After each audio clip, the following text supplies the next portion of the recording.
ഗംഗ യമുന നദികളിലെ ജലം, രാജസ്ഥാനിൽ നിന്നുള്ള പിങ്ക് മണൽക്കല്ലുകൾ, രാമായണ മഹാഭാരത ഗ്രന്ഥങ്ങളിലെ സുപ്രധാന നിമിഷങ്ങൾ ചിത്രീകരിക്കുന്ന ഗോപുരങ്ങൾ എന്നിങ്ങനെ നിരവധി പ്രത്യേകതകളുള്ള അബുദാബിയിലെ ആദ്യത്തെ ഹിന്ദു ശിലാക്ഷേത്രം പൊതുജനങ്ങൾക്കായി തുറന്ന് ഒരു മാസത്തിനുള്ളിൽ സന്ദർശിച്ചത് 3.5 ലക്ഷത്തിലധികം പേരാണ്.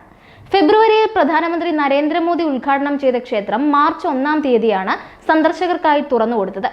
ഫെബ്രുവരി 14-ന് 5000-ത്തിലധികം ക്ഷണിതാക്കൾ പങ്കെടുത്ത സമർപ്പണ ചടങ്ങിലാണ് ക്ഷേത്രം ഉദ്ഘാടനം ചെയ്തത്.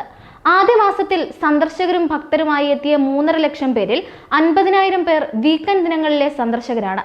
സന്ദർശകർക്ക് ക്ഷേത്രത്തിലേക്ക് എളുപ്പത്തിൽ എത്തിച്ചേരുന്നതിനായി വീക്കെൻഡ്സിൽ നഗരത്തിൽ നിന്ന് സർക്കാർ ബസ് സർവീസ് ആരംഭിച്ചിരുന്നു. നിലവിൽ മറ്റ് എമിറേറ്റുകളെ ക്ഷേത്രവുമായി നേരിട്ട് ബന്ധിപ്പിക്കുന്ന പൊതു ബസ് സർവീസുകൾ ഒന്നുമില്ല. ഉദ്ഘാടനത്തിന് മുമ്പ് തന്നെ ശ്രദ്ധ പിടിച്ചുപറ്റിയ അബുദാബിയിലെ ശിലാക്ഷേത്രം നിരവധി പ്രത്യേകതകൾ നിറഞ്ഞതാണ്. നിർമ്മാണ ചാതുരി കൊണ്ടും വാസ്തുവിദ്യാ മേന്മ കൊണ്ടും നിർമ്മാണത്തിന് മുമ്പ് തന്നെ അബുദാബി ക്ഷേത്രം പ്രശസ്തമാവുകയായിരുന്നു. കൈകൊണ്ട് കൊത്തിയെടുത്ത ശിലാശില്പങ്ങളാൽ പണിതുയർത്തിയ ക്ഷേത്രം കലാപരമായ മികവിന്റെ ഉദാഹരണം കൂടിയാണെന്നത് സന്ദർശകരെ കൂടുതൽ ആകർഷിക്കുന്നുണ്ട്. രാജസ്ഥാൻ, ഗുജറാത്ത് എന്നിവിടങ്ങളിൽ നിന്നുള്ള വിദഗ്ധരായ കരകൗശല വിദഗ്ധർ 25,000-ത്തിലധികം ശിലകൾ കൊണ്ട് നിർമ്മിച്ച മണൽക്കല്ലിന്റെ പശ്ചാത്തലത്തിൽ ഒരുക്കിയിരിക്കുന്ന അതിമനോഹരമായ മാർബിൾ കൊത്തുപണികളാണ് ക്ഷേത്രത്തിന്റെ മുൻവശത്തുള്ളത്. ആയിരക്കണക്കിന് പിങ്ക് മണൽക്കല്ലുകളിലും വെള്ള മാർബിളിലും കൈകൊണ്ട് കൊത്തിയെടുത്ത ശില്പങ്ങൾ വ്യത്യസ്ത നാഗരികതകളുടെ സമ്പന്നമായ ചരിത്രവും സംസ്കാരവും പ്രദർശിപ്പിക്കുന്നവയാണ്. ക്ഷേത്രത്തിന്റെ നിർമ്മാണത്തിനായി 700-ലധികം കണ്ടെയ്നറുകളിലായി 2 ലക്ഷം ക്യൂബിക് അടിയിലധികം കല്ലുകളാണ് എത്തിച്ചിരുന്നത്. വാസ്തുവിദ്യ, ശില്പകല എന്നിവയുമായി ബന്ധപ്പെട്ട പൗരാണിക സംസ്കൃത ഗ്രന്ഥങ്ങളിലെ നിർദ്ദേശങ്ങളും തത്വങ്ങളും പാലിച്ചാണ് കൊത്തുപണികളും നിർമ്മാണവും പൂർത്തിയാക്കിയിട്ടുള്ളത്. ഹൈന്ദവ ഗ്രന്ഥങ്ങളിൽ നിന്നുള്ള കഥകൾ ശിലകളിൽ ചിത്രീകരിച്ചിട്ടുണ്ട്. ക്ഷേത്രത്തിന്റെ ഇരുവശത്തും ഇന്ത്യയിൽ നിന്ന് വലിയ പാത്രങ്ങളിൽ കൊണ്ടുവന്ന ജലമാണ് ഒഴുകുന്നത്. ഗംഗയിൽ നിന്നുള്ള വെള്ളം ഒഴുകുന്ന ഭാഗത്ത് ഘാട്ടിന്റെ ആകൃതിയിലുള്ള ഒരു ആംഫി തിയേറ്റർ നിർമ്മിച്ചിട്ടുണ്ട്. സന്ദർശകർക്ക് ഇരിക്കാനും ധ്യാനിക്കാനും വാരണാസിയിലെ ഘാട്ടിനോട് സാമ്യമുള്ളതാണിത്.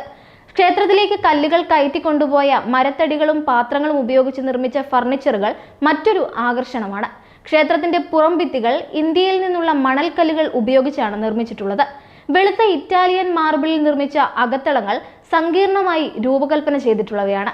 കൊത്തുപണികൾ ചെയ്ത കല്ലുകൾ കൊണ്ട് ചുവരുകളും അലങ്കരിച്ചിട്ടുണ്ട്. 27 ഏക്കർ സ്ഥലത്തെ ക്ഷേത്ര സമുച്ചയത്തിൽ വിശാലമായ ലൈബ്രറിയും വാഹന പാർക്കിംഗ് ഏരിയയുമുണ്ട്. ഒരേ സമയം ഏകദേശം 10,000 പേരെ ഉൾക്കൊള്ളാൻ സൗകര്യമുണ്ട്. ഗൾഫ് മേഖലയിലെ ഏറ്റവും വലിയ ക്ഷേത്രമാണിത്. ദുബായിൽ മറ്റ് 3 ഹൈന്ദവ ക്ഷേത്രങ്ങളാണുള്ളത്. ദുബായ് അബുദാബി ഷെയ്ഖ് സായിദ് ഹൈവേയിൽ അൽറബയ്ക്ക് സമീപം അബു മുറൈഗയിലാണ് ക്ഷേത്രം നിർമ്മിച്ചിട്ടുള്ളത്. 700 കോടി രൂപ ചെലവിൽ BAPS സ്വാമിനാരായണൻ സംസ്ഥയാണ് ക്ഷേത്രം പണിതിട്ടുള്ളത്. ആത്മീയത, സാംസ്കാരിക മൂല്യങ്ങൾ, സാമൂഹിക സേവനം എന്നിവ പ്രോത്സാഹിപ്പിക്കുന്ന സന്നദ്ധ പ്രവർത്തകർ നയിക്കുന്ന ആഗോള ഹിന്ദു സംഘടനയാണിത്. തിങ്കളാഴ്ചകളിൽ ക്ഷേത്രത്തിൽ പ്രവേശനം അനുവദിക്കുന്നില്ല. ഈ ദിവസം സ്വകാര്യ പ്രാർത്ഥനകൾ മാത്രമാണ് നടത്തുന്നത്. അതനുസരിച്ച് മാർച്ചിലെ 31 ദിവസങ്ങളിൽ 27 ദിവസമാണ് ക്ഷേത്രത്തിലേക്ക് പ്രവേശനം അനുവദിച്ചിരുന്നത്. ചൊവ്വ മുതൽ ഞായർ വരെ എല്ലാ ദിവസവും വൈകുന്നേരം 7:30-ന് സ്വാമിനാരായണ ഘട്ടിന്റെ തീരത്ത് ഗംഗാ ആരതി നടത്തപ്പെടുന്നുണ്ട്. ഗംഗയിൽ നിന്നും യമുനയിൽ നിന്നുമുള്ള ജലം ഉപയോഗിച്ചാണ് ഇത് നടത്തുന്നത്. ക്ഷേത്രം സന്ദർശിക്കുന്നതിന് മുൻകൂർ രജിസ്ട്രേഷൻ നിർബന്ധമാണ്. ഫെബ്രുവരി 18 മുതൽ പൊതുജനങ്ങൾക്ക് ക്ഷേത്രത്തിലേക്ക് പ്രവേശനം അനുവദിച്ചിരുന്നു. രജിസ്റ്റർ ചെയ്ത ആയിരക്കണക്കിന് വിദേശ സന്ദർശകർ ഫെബ്രുവരിയിൽ ക്ഷേത്രത്തിൽ എത്തുകയും ചെയ്തു. അതുകൊണ്ട് മാർച്ച് 1 മുതലാണ് UAE നിവാസികൾക്ക് സന്ദർശനത്തിന് ബുക്കിംഗ് അനുവദിച്ചത്.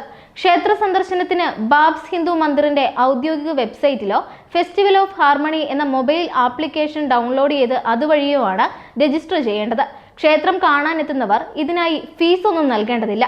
എല്ലാ മതങ്ങളിലും വിശ്വാസങ്ങളിലുമുള്ള ആളുകൾക്ക് ക്ഷേത്രത്തിൽ പ്രവേശനമുണ്ട്.